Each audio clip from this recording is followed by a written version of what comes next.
বলেন যখন ফাতালে পানি লাগে না, ফাতালে পানি ছাড়া যখন তুমি জমি করবা, যখন এখন যে জমিটা করা হবে ফাতালে পানি লাগবে না, কথা ঠিক না বে ঠিক? ফাতালে পানি ছাড়া যেই জমিটা করবা তোমার খরচ কম, এই জন্য আমি যে তোমাকে 20 মণ দান দেই, আমার রাস্তায় 1 মণ দিবা, বলি সুবহানাল্লাহ। দেখছেন কত দয়া, ফাতালে পানি। বলেন এই পানি দেয় কে? আল্লাহ। এবার আমার কথা হলো, আল্লাহ রাব্বুল আলামিন যদি ফাতালে পানিও শুকিয়ে দেন, খাল বিল নদী নালা আটলান্টি মহাসমুদ্রের পানিও যদি শুকিয়ে দেন, বলেন কিয়ামত পর্যন্ত 1 ফোঁটা পানি তৈরি করার ক্ষমতা কোনো মানুষের আছে নাকি? নাই। তাহলে এই পানি দেন আল্লাহ পাক। এই জন্য আল্লাহ পাক বলে যদি ফাতাল থেকে পানি তুলি তুমি জমিন করো স্কিরিমের, তাহলে খরচ বেশি, 40 মণ হলে পরে 1 মণ দিবা।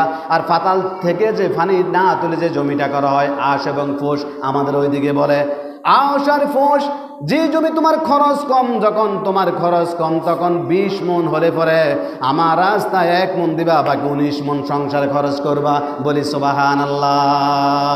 এরে বান্দা, আমি যখন তোকে টাকা পয়সার মালিক বানাবো, যদি 40 টাকা তোর হয়, আমার রাস্তা মাত্র 1 টাকা দিবি। কয় টাকা?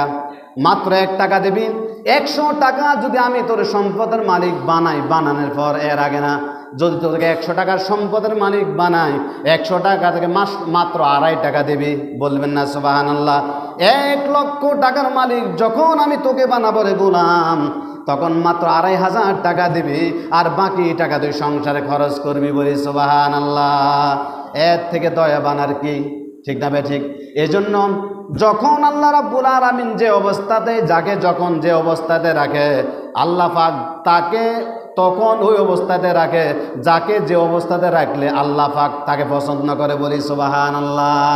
এই জন্যই তো কারো টাকা পয়সার অভাব নাই, কারো টাকা পয়সার খবরও নাই, কারো সুখের অভাব নাই, কারো দুঃখ লেগেই থাকে, এমন আছে না নাই?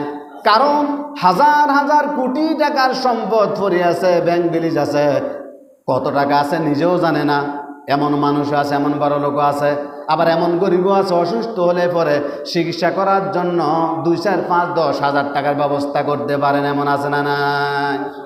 তবে বর্তমান সমাজে যে যত কোটি টাকার মালিক, তার অভাব এবং কষ্ট, দুঃখ, পেরেশানিও তত বেশি। 1 নাম্বার অর্থ।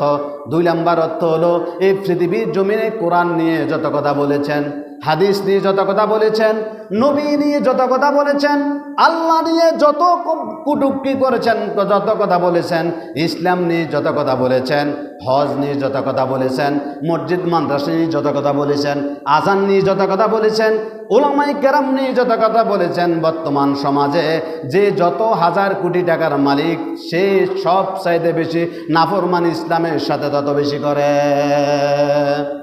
ঠিক না বে ঠিক? সব চাইতে বেশি নাফরমানি যে